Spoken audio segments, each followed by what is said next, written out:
అదే RTV app వార్తల్ని క్షణాల్లో చదివే అవకాశం ఉంటుంది. ఒక న్యూస్ పేపర్, ఒక టెలివిజన్ ఛానల్ మీ చేతుల్లో ఎప్పుడు ఉంటాయి. ఇప్పుడు రాష్ట్ర సంపద అంటే అందరూ పంచుకోవాలి కదా. రాష్ట్ర సంపద అందరూ పంచుకోవాలి.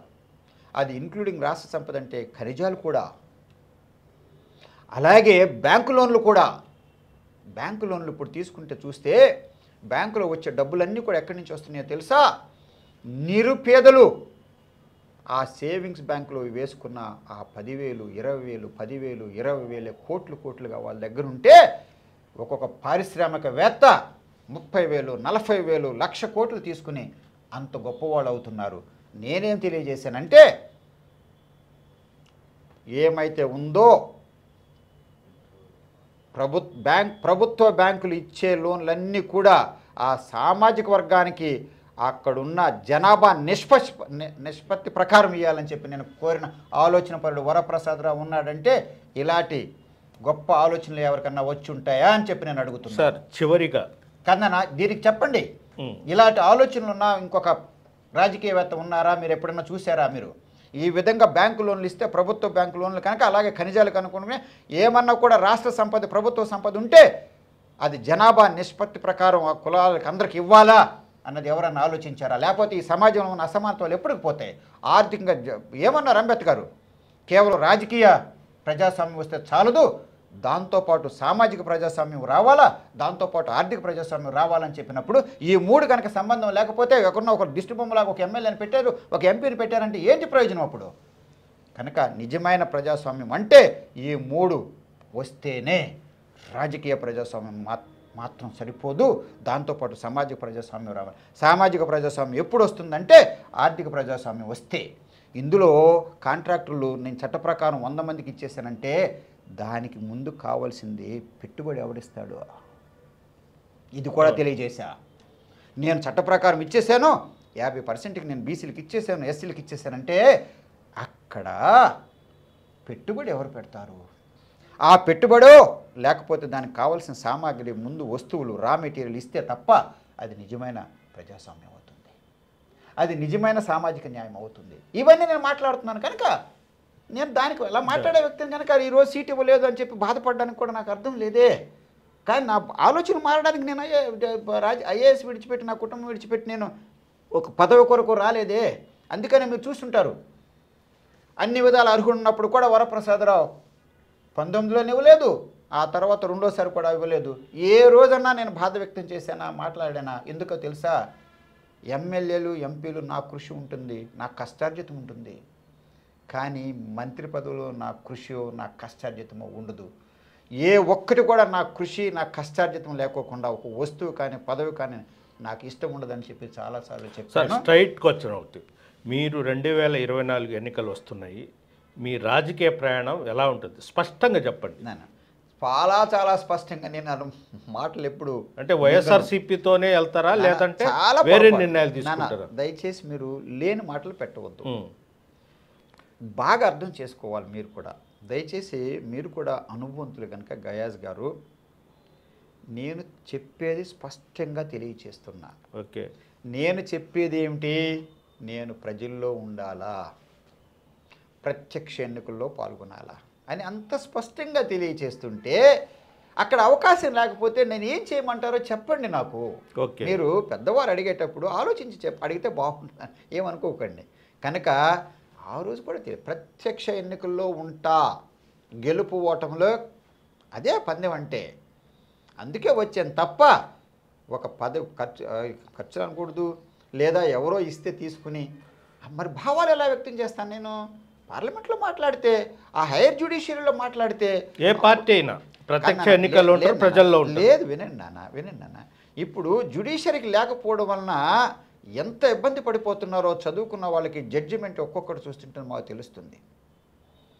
తెలుస్తుంది. మనిషి ఒక సామెత ఉంది Gayaz garu, when you go nearer to God his feet are also made up of clay. దేవుడి దగ్గరికి వెళ్ళి కనుక దగ్గర నుంచి చూస్తే ఆయన విగ్రహం కూడా కింద మట్టితోనే తయారై ఉంటుంది. అంటే ఏంటంటే దాని భావన భగవంతుడి గురించి కాదు. ఎంత గొప్ప వ్యక్తి దగ్గరికి వెళ్ళినా కూడా ఆయన కూడా సాధారణ మనిషే. ఆయనలో కూడా లోపాలు ఉంటాయి అని తెలియజేసే అర్థాలు అవన్నీ కూడా ఎనుగునేటట్టు. సో అందుకని నా ఆలోచన ప్రకారం నేను వెళ్ళాలి కనుక, ప్రజల్లో ఉండాలని కోరుకుంటున్నాను కనుక నాన్న. సో మళ్ళీ నేను ఇందా చెప్పాను, గుర్రం ముందు పెట్టాలా, అలాగే బండి ముందు పెట్టాలంటే అప్పుడు ముందు గుర్రాన్ని పెడతారు కదా, బండిని తీసుకొచ్చి ముందు పెట్టరు కదా. సో నేను ప్రత్యక్షంలో పాల్గొనాలనుకుంటున్నాను. సో ఏ విధంగా వెళ్తుందో మేము చూస్తాము. నా భావాలతో చూసేవాళ్ళు ఎలా ఉంటారో నేను చూస్తాను. ఉండేది మాత్రం మరలా తిరిగి చేస్తున్నాను, ప్రజల్లో ఉండాలని చెప్పి నేను కోరుకోవడానికే రాజకీయాలకు వచ్చాను. ఎప్పుడు ఒకవేళ అనారోగ్యంగా అలాంటి పరిస్థితులు వస్తే అప్పుడు నేను ప్రజలకి న్యాయం చేయలేను అనుకునే నాకు ఆ భావన వస్తే అప్పుడు ఏమన్నా ఆలోచిస్తానేమో కూడా.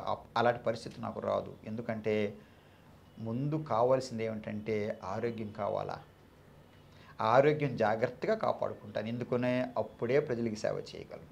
నా కుటుంబాలన్నీ కూడా చక్కగా సర్దేసుకుని నా అన్న కుటుంబాలు ప్రతి సమాజానికి చేయడానికి నేను వచ్చాను కనుక, ప్రజల్లో ఉండాలి కోరుకుంటున్నాను కనుక, అంబేద్కర్ మాస్టర్కి అన్నారు కనుక, ప్లాటో వాళ్ళందరూ కూడా నువ్వు రాజకీయంలో లేకపోతే నీకంటే ఆ సముద్రం వచ్చి కూర్చుంటాడు కనుక వాడి కింద నువ్వు పనిచేయాలని చెప్పి నువ్వు అనుకుంటావు కనుక నీ వంతు నువ్వు చేసి ప్రజాస్వామ్యంలో ఉండాలని చెప్పి కోరుకున్నారు.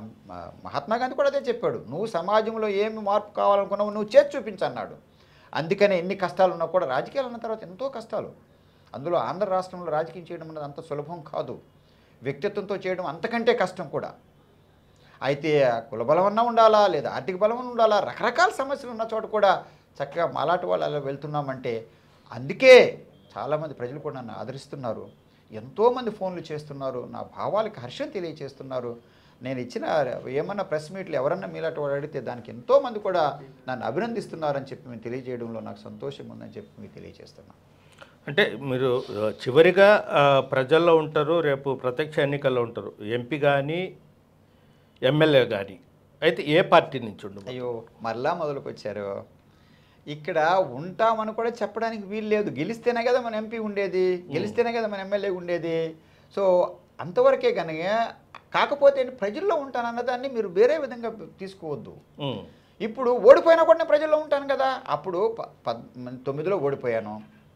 చిరంజీవి గారు ఏం చెప్పారు, పెద్ద మనసు పెట్టుకుని, ప్రసాద్ గారు నేను ఎంపీగా చేయలేకపోయాను, బాధపడుతున్నాను, ఐఏఎస్ కూడా విడిచిపెట్టి వచ్చారు, పార్టీని కూడా మూసేస్తున్నాము అంటే పార్టీ ఉండదు, మూసేయడం అంటే దయచేసి ఎవరు అంతే భావించవద్దు, ఉండదు, మీకు ఏది మేలు అనుకుంటారో అది చేసుకోమని చెప్పిన తర్వాత అప్పుడు మళ్ళా దాని కొరకు ఇంకో పార్టీ కొరకు వచ్చాం కదా. అప్పుడు అది వచ్చి అప్పుడు ఆవిర్భవిస్తుంది కనుక కనుక ప్రజల్లో ఉండాలని కోరుకున్నప్పుడు నాన్న రకరకాల అవకాశాలు ఉంటాయి. ఇది ప్రజాస్వామ్యం కనుక రకరకాల అవకాశాలు ఉంటాయి, ఒక అవకాశం అన్నది కాదు. అదే సమయంలో నా పార్టీకి నేను చాలా విశ్వాసం ఉన్నా, నా అధ్యక్షుడికి నేను చాలా విశ్వాసం ఉన్నా, నా నాయకులకు కార్యకర్తలకు ఎంతో విశ్వాసంతో పనిచేశాను.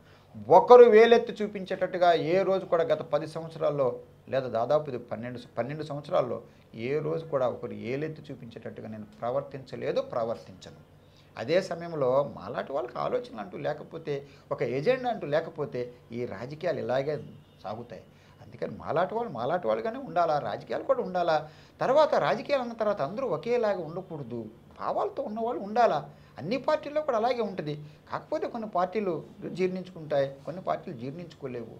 అది కేవలం ఆ విధంగా ఆలోచించుకుంటూ పోతే మాలాంటి వాళ్ళు కూడా భావాలతో ఉన్నవాళ్ళు ఉండి తీరాలని చెప్పి నేను కోరుకుంటున్నాను. సార్ నమస్తే, థ్యాంక్ యూ. నేనా థ్యాంక్ యూ వెరీ మచ్. మంచి ఇది పరిస్థితి. ఒక ఐఏఎస్ ఆఫీసర్గా పనిచేస్తూ తాను ప్రజలకు సేవ చేయాలనే ఉద్దేశంతోనే రాజకీయాల్లో వచ్చాము. అయితే ఒకసారి ఎంపీ, ఒకసారి ఎమ్మెల్యేలు కూడా పనిచేశాను. ఒకసారి ఎంపీగా ఓడిపోయినప్పటికీ ప్రజెంట్ ఇప్పుడు గూడూరు ఎమ్మెల్యేగా ఉంటూ ప్రజాసేవ చేస్తూ వస్తున్నాను. అయితే 2024 ప్రత్యక్ష ఎన్నికల్లో ఉంటాను, ప్రజల్లో కూడా ఉంటానని కూడా వరప్రసాద్ గారు చెప్తున్నారు. వీడియో జర్నలిస్ట్ ప్రదీప్తో గయాజ్, RTV నెల్లూరు నుంచి. మరిన్ని వీడియోస్ కోసం ఛానల్ ని సబ్స్క్రైబ్ చేయండి, లేటెస్ట్ అప్డేట్స్ కోసం వాట్సాప్ ఛానల్ ని ఫాలో చేయండి అండ్ లింక్ డిస్క్రిప్షన్ లో ఉంది.